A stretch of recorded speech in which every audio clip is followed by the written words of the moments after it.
Some of us have a hard time with authority. I myself am included in this.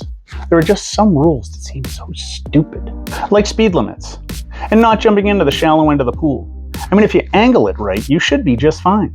However, there are times that rules are put in place for a reason, and defying them could lead to ruin. A young vampire by the name of Stephen found this out the hard way. You see, Stephen was part of a vampire coven, ruled by a vampire lord. This vampire lord was kind but just, and he had a few rules that needed to be followed.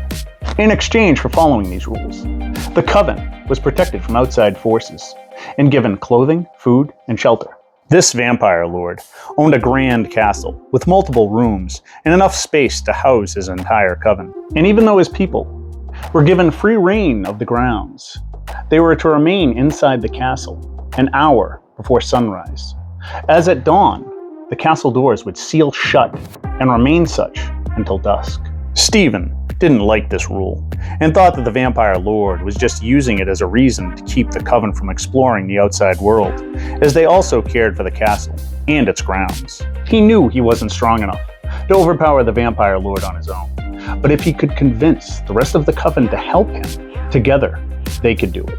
Over time, Stephen persuaded the group of vamps to see things his way. One day, he and the others overpowered the vampire lord and locked him away, without any rules holding them back.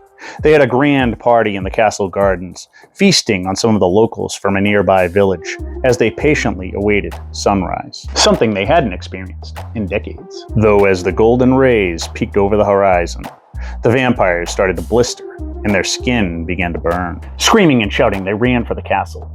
But as it had always been, the doors were automatically sealed shut. Inches away from their prior protection, they burst into flames, turning to ash at the castle gates. The young vampire coven was no more. As for the vampire lord, he eventually got free, moved on, and created a new coven that prospered for centuries, and I believe now runs some of the nightlife in Las Vegas. As for poor Stephen, he could have been rubbing elbows with celebrities and bottle girls, instead of being poured into a flower pot and used as fertilizer.